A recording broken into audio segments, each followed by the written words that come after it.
Hello guys!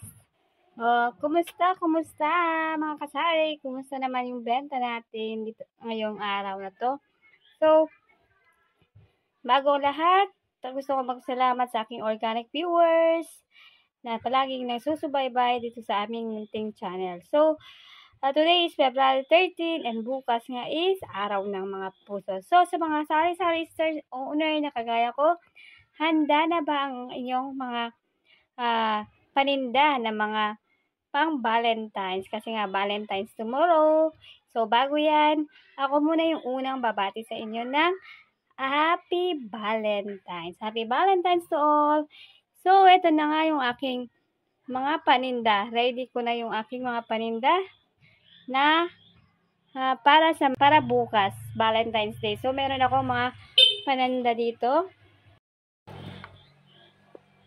So, ito nga, meron ako mga paninda ditong pang Valentine's Day.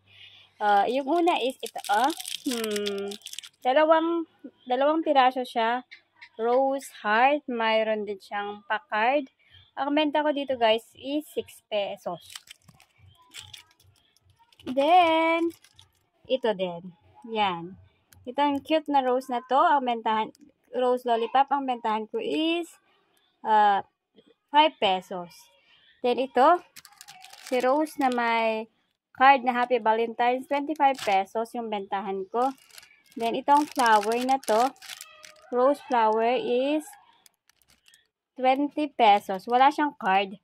Then ito din, Happy Valentine's na heart. Ang bentahan ko din is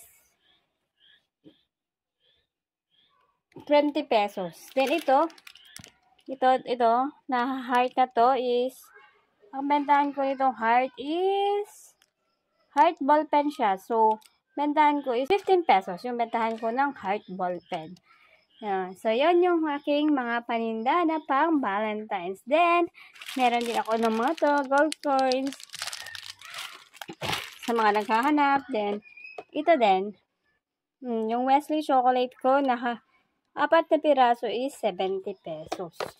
So, ito na yung aking ganyan siya sa labas. Makitang-kita yung aking displays na mga roses, hearts, na mga roses at chocolates. So, niready ko na siya kasi nga bukas is Valentine's Day. So, hoping na bukas is ma-sold out na yung ating mga roses, flower, and hearts ko. So, yon. Ready na rin ang aking mga chocolates. Meron akong cloud na Beng Beng, 10 pesos. Choco Mucho, 10 pesos. Yung mga ganito, chocolate crunchy bar, 10 pesos. Then, meron din akong tika 5 pesos tomatas. Taki Choco, 5 pesos. Itong chocolate donut. Nougat, 5 pesos. 5 pesos din yung aking mga crispy bar. So, ayan. Ready na sila for Valentine's.